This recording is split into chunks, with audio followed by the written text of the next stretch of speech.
So if you want a JCW, you've got choices. That's a good thing. I mean, time was, if you wanted a JCW, all you could get was the 3-door hatch, and some of them didn't even have a back seat. So you were pretty limited. But now, you can have them in just about anything. Clubman, Cabrio, 3-door hatch, and Countryman, which is a bit of a turn up for the books, I think you'll agree. Now, let's address a couple of things. Yes, minis are big now. That's the reality.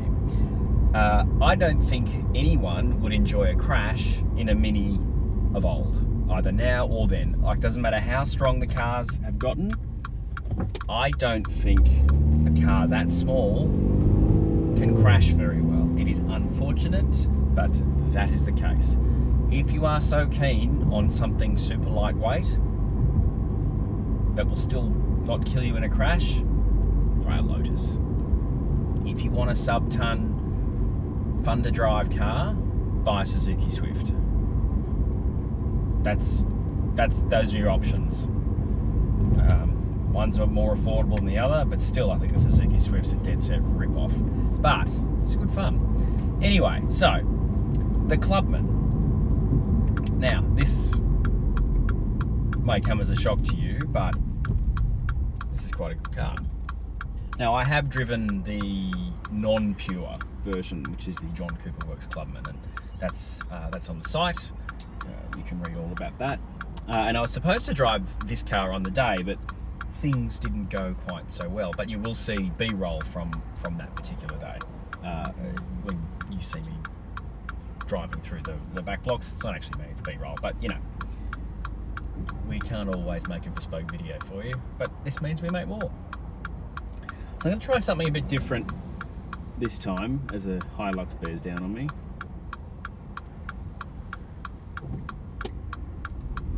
So I'm just going to record my thoughts, and hopefully they will be edited down to a more reasonable size. So anyway, back to the Mini. So this is the Mini Clubman. So you've got, 4 doors with which to get in and out of as people, and then you've got those cool double doors at the back, which are hilarious because they're on gas struts. So when you pop them, they spring open. Now, they're not great if you've got a tight parking space at either your apartment, or you've got a tiny house or whatever, or things are a little tight. You do need that space behind you to be able to open them. But you do end up with a decent sized boot, which is nice because being able to take things with you when you go places is very nice. And it does mean that the Clubman is appropriate for families. Small families can get on quite happily in this car because they're a good car. Got all the safety gear, which is very nice. So you can happily take your family out in it. Look, it's a Mini inside. If you don't like the look of this, then you can buy a couple of different variants of this under the BMW badge. So you can get roughly this car. It's not the same car, obviously. You can get roughly this car as the X2 M35i and the BMW M135i. They're all built on the same platform. It's just known as UK L2. Now, the reason I say they're the same car is they have the same powertrain. They're on the same platform. So, like the X2 M35i, which I'm quite fond of, the M135i, which I will be driving soon, this has a 2-litre 4-cylinder with a twin scroll turbo. It's not a twin turbo. I have made that mistake in the past. It's an easy mistake to make, call it a twin turbo, but with a twin scroll turbo. And what that means is you've got 250 kilowatts.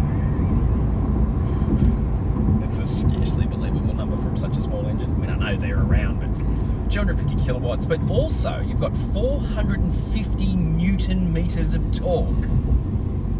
That is a lot of twist for a little car. It's a lot of power for a little car. No, it's not light. Again, it is a modern Mini, and you do have to put up with that. But that's pretty good. And the reason it's all-wheel drive is because that's not going to go well in front-wheel drive only. The kind of things that people like me would say is it would have massive torque steer, it would be a pain in the backside to drive, let alone drive quickly. So the fact that up to 50% of the power can go to the rear wheels means that you are not going to be fighting the wheel. And you know, in past John Cooper works, you've been fighting. It's a fun fight, don't get me wrong, but yeah, this just makes this car less of a bun fight with all-wheel drive. Now, again, that does add weight, but I think it's a fair trade-off. It'd be interesting to see if Mini does a kind of, you know, if they were to do a front-wheel drive one only to satisfy the purists. But I honestly think no one would buy it, and it wouldn't be worth their while to try it.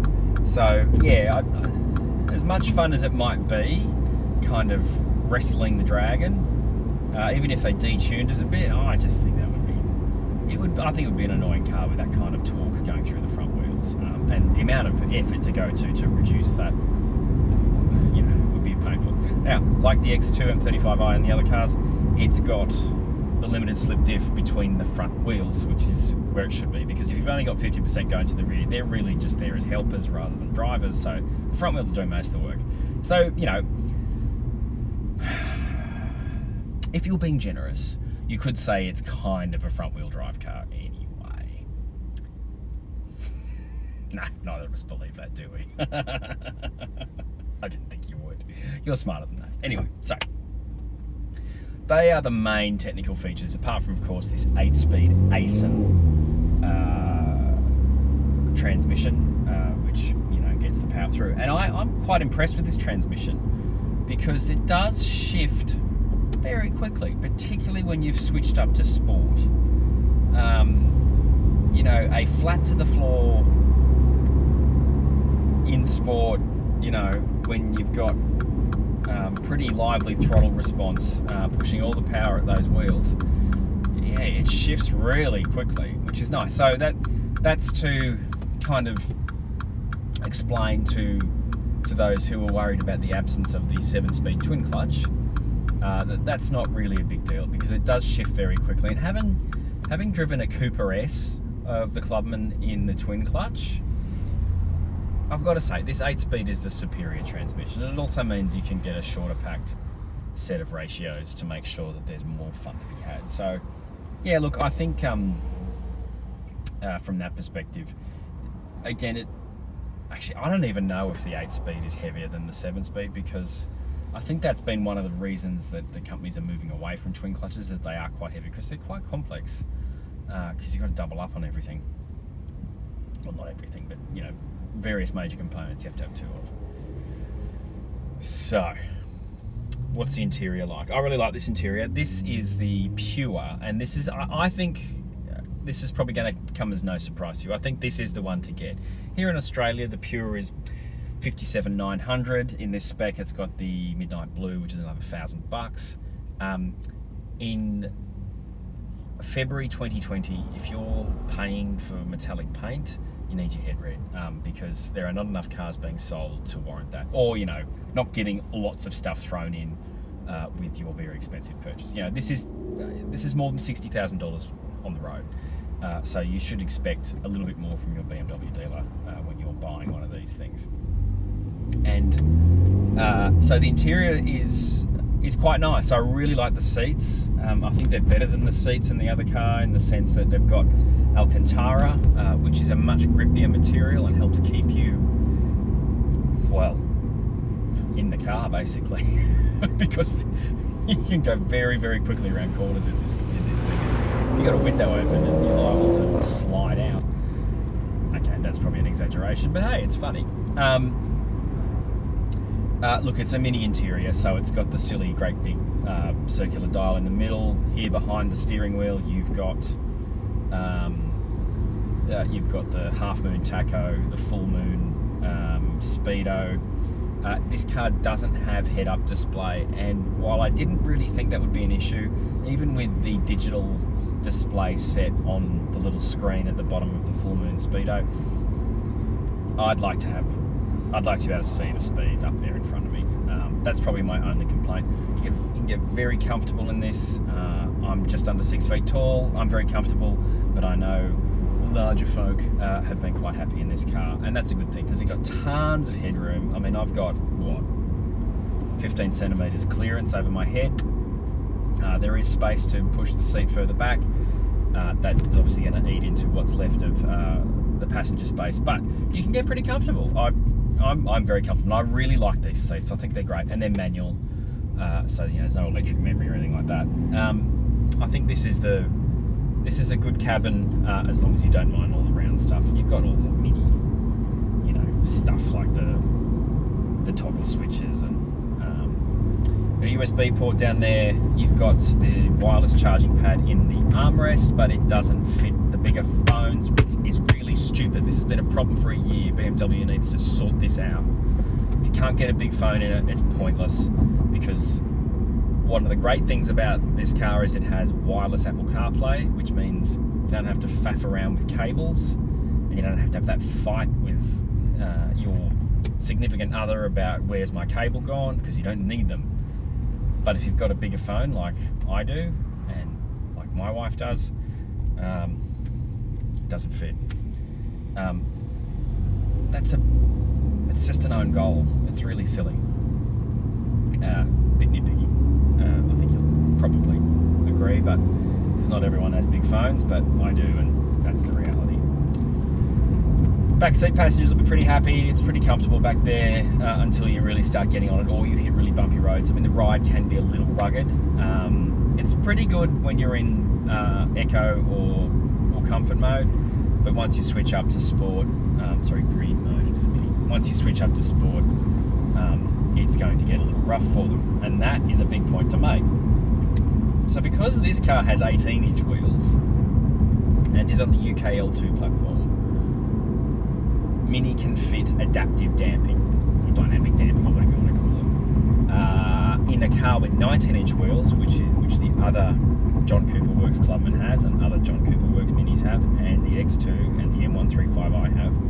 You can't fit dynamic damping with it, which is why I think this is the pick of the Clubman range. You can sacrifice a little bit of that ultimate grip and get it back in a sharper drive and a better rounded drive, because in comfort mode this is actually quite good. Like, I'm quite happy. This is a pretty shoddy piece of road, which I often bring cars down to see how they ride. It's concrete and it's bitty and it's messy, and it's quite happy in comfort mode. It's firm, but it's not a problem. A couple of cars I've driven recently that are really firm, like the BMW X3M, did not enjoy that stretch of road. So yeah, it's pretty impressive, that short wheelbase. I mean, the tyres are still reasonably low profile, so you're not going to get any unseemly kind of tyre flex, sidewall flex out of going fast. This is only going to excite the really enthusiast types. And you can probably hear behind my voice, I'm going to try and cut it down, but you can probably hear a fair bit of road noise. It's not super intrusive, but it does mean you have to slightly raise your voice as you go faster. But like GLC 63 from Mercedes has pretty terrible road noise that this isn't nearly as loud as. And that's a much more expensive car. It's almost 3 times the price of this car, actually, and it has for what it is, there's quite a lot of tyre noise. What else can I tell you? Steering's really good around town. This steering has some really nice software to sort out the weighting, so when you're in normal mode and just puttering around, it's not too heavy, but as always, it's a Mini, so it's really, really pointy, and I like pointy cars, particularly front-wheel drive cars that are pointy. Terrific change of direction, but not so much that it's tiring. Now, I'm very sorry that you're seeing really dull suburbia in the back of this, but that's all I can offer you because I'm running very short on time. And when I take these cars for a fun drive, I have to take them basically in the middle of the night when you can't see me. So some say that would be an improvement. It probably is. All right. What else can I tell you? Why are we stopping? I hate Sydney roads. I just despise them. So yeah, look, you know, if you're in the market for a John Cooper Works, the Countryman is taller. It's basically the same car as the Clubman, but as a hatchback rather than the split opening doors at the rear. I don't mind that car, but it is certainly far more towards the comfort, kind of compact SUV vibe. Same power, same transmission, same everything else. I'm quite fond of the Countryman, which makes people upset with me. I don't mind it. I think it's overpriced, but I don't mind it. And look, you know, a blanket statement for all Minis is it needs a longer warranty because you're paying a lot of money for these cars. And I would say that about Audi, Mercedes, BMW, and any other manufacturer that is not offering at least a 5-year warranty. I think that needs to be a thing that happens. The servicing's not bad on any of these cars as well. While we're talking about blanket statements, I can put the prices up on the screen, hopefully. I think that's reasonable pricing. I think it's a good idea to buy that up front. So at the moment, John Cooper Works is all about these bigger cars, the Countryman and the Clubman. What's coming later in the year, if you're after the really hardcore kind of vibe, is the GP version. I think it's called the GP. I'll put the correct title up on screen if I've missed out. And I have done a story about it on the Red Line, which I'll also put in the description. That's coming, and that is going to be super fast. That's kind of like Mini's version of the M2 CS. The GP version of the John Cooper Works, I drove one 4 or 5 years ago, and it was it was so much fun. It was, yeah, it's the kind of car you've really got to want it, and I assume that this 2021 will be the same. Like, you're really going to need to want it to live with it, but it will be fast. It will be so fast. It's got this engine, it's the 3-door, it's going to have aero, so it'll be fun on a track. That's going to be a weapon. It's the kind of car that I would quite like to do some tarmac rallying in that car. Probably less track, but more tarmac rallying, because point to point, that thing is going to be brilliant fun. All right, so how does it drive? Okay, let's go into sport. Really well. So it's obviously, as soon as you go into sport, everything amps up a bit. You get stiffer suspension through the dynamic damping. You get heavier steering.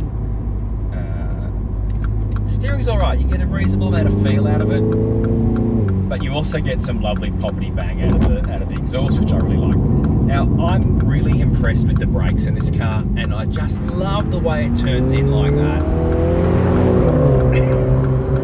Just, you can, with that front diff, you can come out of corners so quickly, like really quickly. And you can pile into corners quite quickly as well. Like, I am in way too deep for most Minis. No problem. So you can go really deep into corners, which I absolutely adore. And it just changes direction. It gives you the gear from the paddles when you want it. It's great, and it handles off-camber stuff like this really well. Like, it just gripped on that outside tyre and went round it really happily. It's just, it's really, and it's not so bouncy that it will throw you either out of your seat or upset the progress of the car. And I really like that. And we're coming up to a really tight bend here, which I'm about to get completely screwed on by a Yaris. I know I'm not. So it's quick enough to get around that very tight hairpin. The steering's quick enough, and just rockets out. I mean, it is tremendous fun. I mean, this is why this car is 60 grand on the road, because, and here's some fun. Like, I just went through some water there, and it was quite happy. So It really moves. 4.9 seconds to 100. All that torque. It's a colossal mid-range for such a little car. I mean, really, I can drive this fast all day. It's so comfortable. I'm not hanging on because the seats are really good. It's really, as a hot hatch, yes, you're paying a lot of money, but it's really got the goods, and you don't have to go up to the main game to get the best out of this car, because I think these 18s are fine. It rides better, it drives just as well, and you can turn everything back down once you're back on the boring stuff, and don't want to be running the firm suspension. This chassis feels like it's got a hell of a lot more in it too. Like, you can really push this, and you can find what it's doing really quickly, because you know what's happening through the steering. Like, you get a really good feel for the grip that you've got through the steering, which I really like. It's not something you've always been able to say about front-wheel drive UKL platform cars. I think the 18s actually help give you a bit more feel. I might be imagining that, but I don't,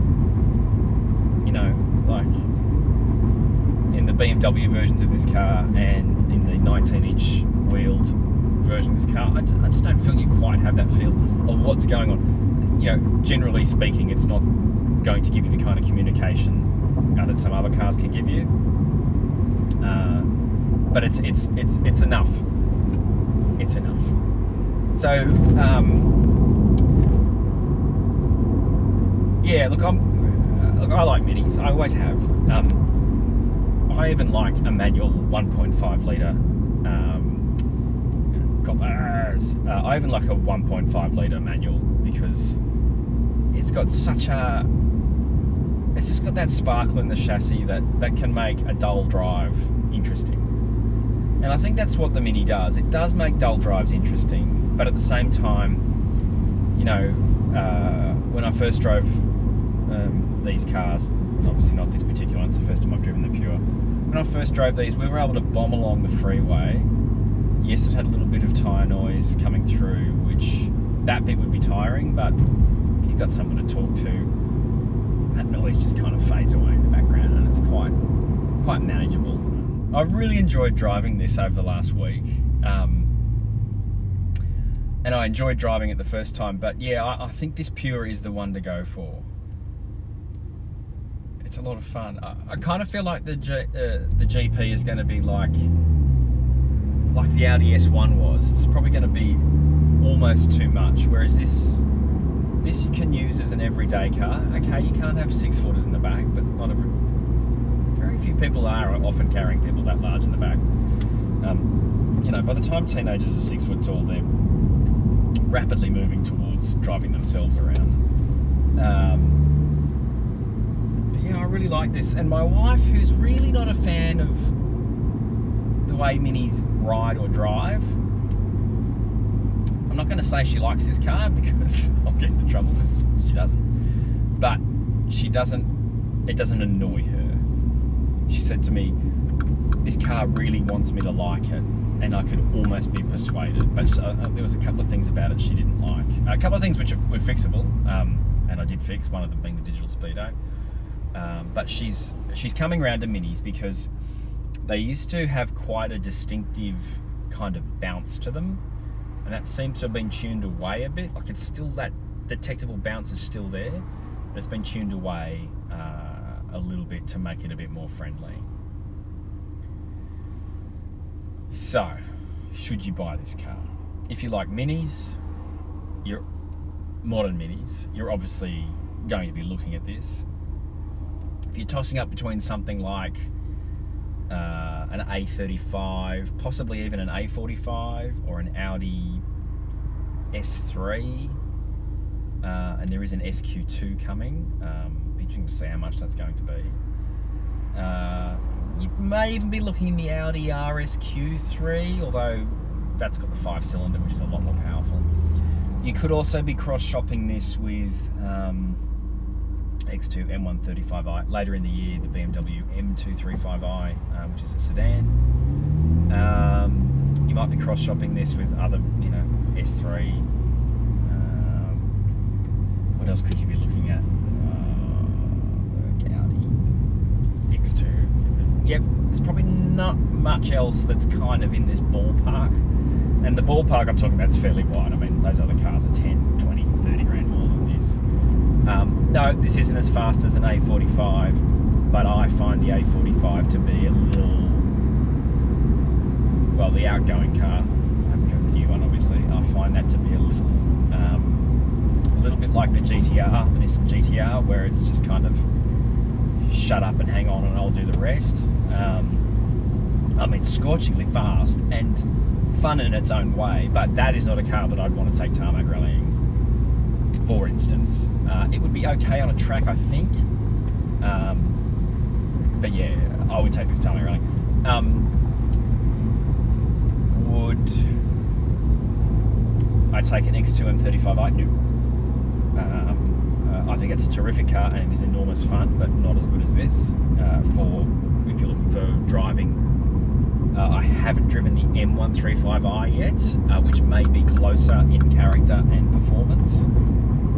So stay tuned for that. And I will be driving the A35 as well soon, so we can I'll certainly make mention of this car in the context of that. Look, the only thing about it is you pay a lot of money for it and the warranty's not that great. It's got that silly wireless charging pad that doesn't fit big phones. And let's face it, if you can afford a 60 grand car, you can probably afford the bigger phone. And it's annoying. It's not a deal breaker, it's just annoying, but it's the kind of detail that you expect BMW to have sorted out by now. Because it's the same in the Beamers. But look, it's a Mini. It's an acquired taste. Look, I like Minis. I really like the Clubman. I reckon this is the pick of the lot. The John Cooper Works Clubman. I think it's a really fun, exciting car. It's a car that I'm very comfortable in and happy in. And I think it's a car that you would enjoy owning. Yeah, because it's got all the stuff. It's got plenty of safety gear. It's got all the stuff you need. And it's quite livable.